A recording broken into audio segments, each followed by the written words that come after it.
Dear students, अस्सलामु अलैकुम वरहमतुल्लाहि वबरकातुह।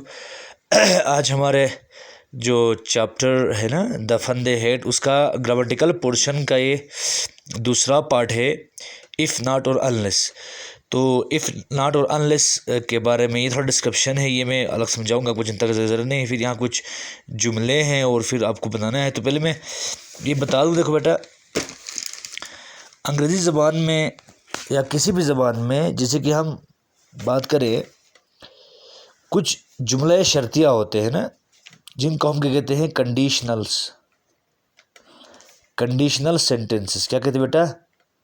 कंडीशनल सेंटेंसेस, ठीक है ना। जैसे कि आपने सुना होगा, if I go there I will find him, I will find him. अगर मैं वहाँ गया तो मैं उसको पा लूँगा, फॉर एग्ज़ाम्पल।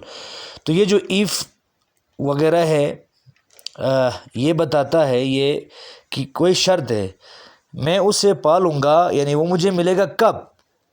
अगर मैं वहाँ जाऊँ तो, ठीक है बेटा। या एक होता है वो जो पास्ट में अब हो चुका है या पॉसिबल, तो नहीं, ऐसा होगा कि इफ़ आई हैड मनी, अगर मेरे पास पैसे होते तो I would have purchased a car, या I would have bought a car. यानी अगर मेरे पास पैसे होते तो मैं एक कार ख़रीदता। यानी अब मेरे पास पैसे तो नहीं थे और मैंने कार ख़रीदी नहीं। ये ऐसे जुमला है ख्याली। ये कंडीशनल, अलबत्ता ये कंडीशनल जो है पॉजिटिव कहलाते हैं। क्या कहते हैं बेटा? पॉजिटिव कंडीशनल्स कहलाते हैं। इसके बाद एक कंडीशनल है जिसमें आप या तो अनलेस लगाते हो या लगाते हो इफ़ नॉट। दोनों का मानी एक ही है, जिसको हम उर्दू में कह सकते हैं जब तक। क्या? जब तक ये ना हो तब तक वो नहीं होगा। ये हो गया नेगेटिव कंडीशनल्स। क्या हो गया बेटा? Negative conditionals. इसमें होता क्या है कि इसके भी दो पार्ट है, इस सेंटेंस के दो क्लॉज है। पहला वाला क्लॉज यहीं अनलेस का क्लॉज होता है या इफ नॉट का क्लॉज होता है, जिसमें मेन वर्ब प्रेजेंट फॉर्म में होती है, मेन वर्ब। और दूसरा जो क्लॉज है उसमें मेन वर्ब जो है वो फ्यूचर फॉर्म में होती है। किसमें होती है? फ्यूचर फॉर्म में होती है। तो ये नेगेटिव कंडीशन कहलाते हैं। यानी जब तक ये नहीं होगा तब तक नहीं होगा। जब तक तुम वहाँ नहीं जाओगे तब तक वो काम नहीं होगा। जब तक तुम गाड़ी नहीं चलाओगे तब तक आप नहीं जा पाओगे। मिसाल तौर पर, जब तक तुम किताब नहीं खोलोगे तब तक तुम नहीं पढ़ पाओगे। इस किस्म की बात है, ठीक है बेटा। ओके, तो यहाँ आपकी बुक में कुछ मिसालें दी गई है, ज़रा मैं देखो। There won't be any book left, कोई भी किताब नहीं बचेगी, अनलेस वी प्रिजर्व देम, जब तक हम उसको ना बचाएं। समझ में आ गया बेटा? You won't learn your lesson if you don't study regularly, तुम अपनी सबक नहीं सीखोगे जब तक तुम रेगुलर नहीं पढ़ोगे। Tommy will have an accident unless he drive slow. देखो, जब तक वो स्लो ना चलाए कोई भी हादसा टॉमी के साथ हो सकता है, शर्त है कि वो स्लो चलाए। तो ये नेगेटिव कंडीशनल्स कहलाते हैं बेटा। कुछ आइडिया आपको आ गया होगा। अब ये कंप्लीट करने हैं आपको।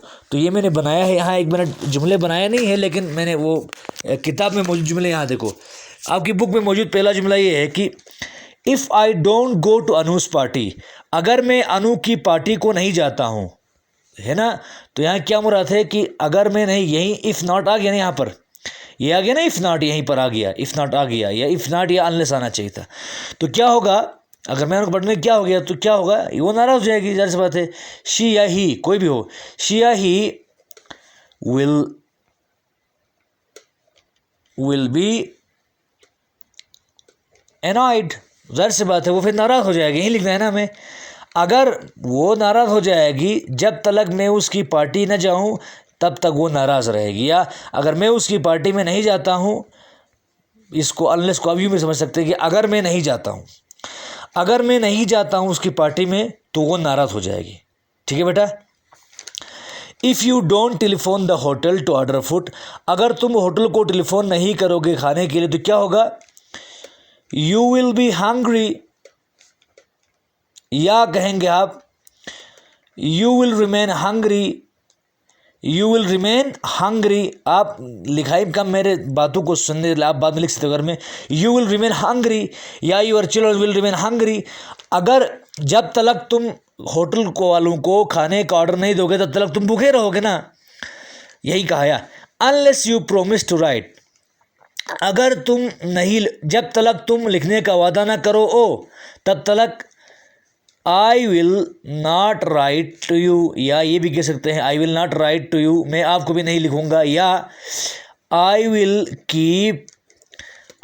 कीप रिक्वेस्टिंग यू, मैं आपको लगातार गुजारिश करता रहूँगा। यानी जब तक तुम मुझे वापस लिखने का वादा न करो तब तक मैं क्या करूँगा, मैं कुछ तो करूँगा, मसलन मैं तुम्हें भी नहीं लिखूँगा, या मैं लगातार आपको लिखते जाऊँगा, जब तक तुम जवाब ना दो या लिखते जाऊँगा, या मैं तुम्हें भी नहीं लिखूँगा।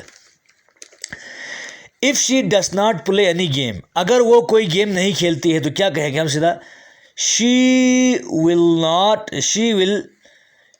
विल बी फिजिकली अनफिट, जब तक वो खेलेगी नहीं तब तक वो जिस्मानी तौर फिट नहीं रहेगी, ठीक है ना। If she does not play any game she will physically unfit, अगर स्पेलिंग पता नहीं भी चल रहे हैं तो मैं बोल रहा हूँ तो आप आवाज़ को सुने। Unless the little bird flies away quickly, जब तक वो छोटा परिंदा, अगर ये जब तक छोटा परिंदा भागे,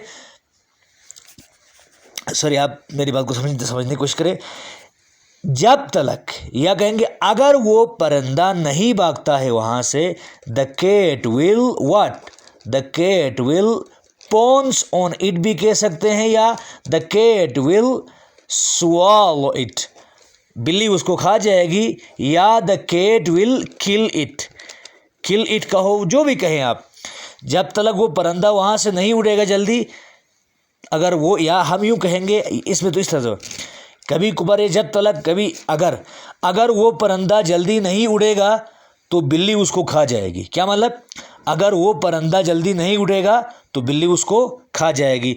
तो ये आपके बुक का वो हिस्सा था, आपने देखा होगा। यहाँ देखें बेटा, ये मैंने, आप मेरी आवाज़ को सुन रहे हैं तो मैंने ये बता दिया है, वहाँ अगर स्पेलिंग पता नहीं चल रहे हैं तो भी फिक्र करने की ज़रूरत नहीं, चूँकि मैं आवाज़ में तो बता रहा हूँ। ये पोर्शन आप याद रखें, यहाँ मैंने लिखाने की कोशिश की है, फिर मैं एक फ़ोटो भेजता हूँ साफ करके लिख के, अगर आपको बाद में ज़रूरत पड़े तो इंशाल्लाह। ओके, खुदा हाफ़िज़।